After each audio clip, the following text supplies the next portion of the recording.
विजया एकादशी व्रत कथा। फाल्गुन कृष्ण एकादशी। धर्मराज युधिष्ठिर से बोले, हे जनार्दन, फाल्गुन मास में कृष्ण पक्ष की एकादशी का क्या नाम है तथा उसकी विधि क्या है? कृपा करके आप मुझे बताइए। श्री भगवान बोले, हे राजन, फाल्गुन मास के कृष्ण पक्ष की एकादशी का नाम विजया एकादशी है। इसके व्रत के प्रभाव से मनुष्य को विजय प्राप्त होती है। यह सब व्रतों से उत्तम व्रत है। इस विजया एकादशी के महात्म्य के श्रवण व पठन से समस्त पाप नाश को प्राप्त हो जाते हैं। एक समय देवर्षि नारद जी ने जगत पिता ब्रह्मा जी से कहा, महाराज, आप मुझसे फाल्गुन मास के कृष्ण पक्ष की एकादशी का विधान कहिए। ब्रह्मा जी कहने लगी कि हे नारद, विजया एकादशी का व्रत पुराने तथा नए पापों को नाश करने वाले हैं। इस विजया एकादशी की विधि मैंने आज तक किसी से नहीं कही। यह समस्त मनुष्य को विजय प्राप्त करती है। त्रेता युग में मर्यादा पुरुषोत्तम श्री रामचंद्र जी को जब 14 वर्ष का वनवास हो गया, तब वे श्री लक्ष्मण जी तथा सीता जी सहित पंचवटी में निवास करने लगे। वहां पर दुष्ट रावण ने जब सीता जी का हरण किया, तब इस समाचार से श्री रामचंद्र जी तथा लक्ष्मण जी अत्यंत व्याकुल हुए और सीता जी की खोज में चल दिए। घूमते घूमते जब वे मरणासन जटायु के पास पहुंचे, तो जटायु उन्हें सीता जी का वृत्तांत सुनाकर स्वर्ग लोक चला गया।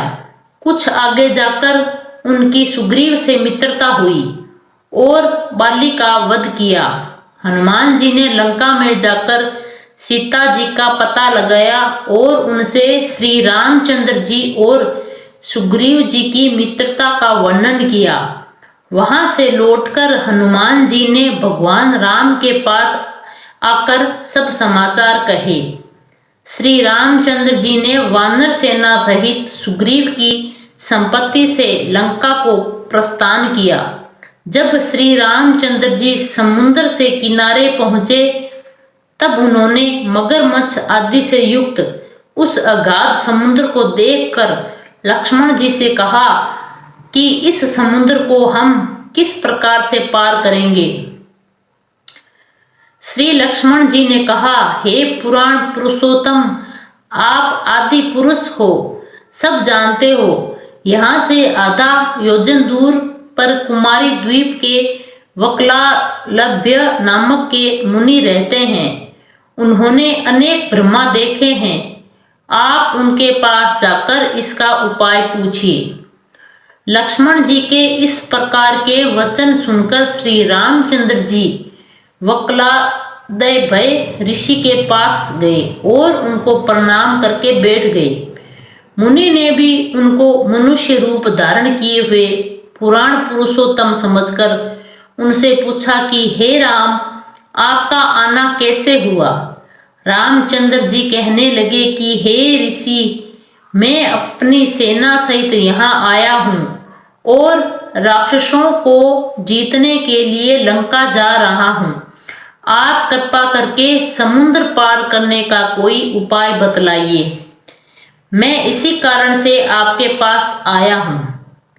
वक्लादभ्य ऋषि बोले कि हे राम, फाल्गुन मास के कृष्ण पक्ष की एकादशी का उत्तम व्रत करने से निश्चय ही आपकी विजय होगी। साथ ही आप समुद्र भी अवश्य पार कर लेंगे। इस व्रत की विधि यह है कि दशमी के दिन स्वर्ण, चांदी, तांबा या मिट्टी का एक घड़ा बनाए। उस घड़े को जल से भरकर तथा 5 पल्लव रख वेदिका पर स्थापित करें। उस घड़े को नीचे सतंजा और ऊपर जौ रखे। उस पर श्री नारायण भगवान की स्वर्ण की मूर्ति स्थापित करें। एकादशी के दिन सनादि से निर्वित होकर धूप, दीप, नैवेद्य, नारियल आदि से भगवान की पूजा करें। तत्पश्चात घड़े के सामने बैठकर दिन व्यतीत करें और रात्रि को भी उसी प्रकार बैठे रहकर जागरण करें।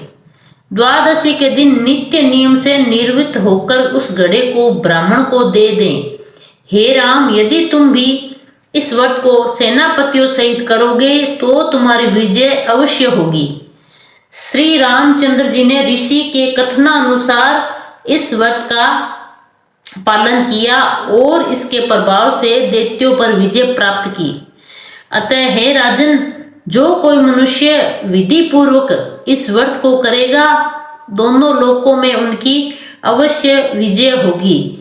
श्री ब्रह्मा जी ने नारद जी से कहा था कि हे पुत्र, जो कोई इस व्रत के महात्म्य को पढ़ता या सुनता है, उसको वाजपेयी यज्ञ का फल प्राप्त होता है। बोलो एकादशी माता की जय हो, विष्णु भगवान की जय हो, लक्ष्मी माता की जय हो।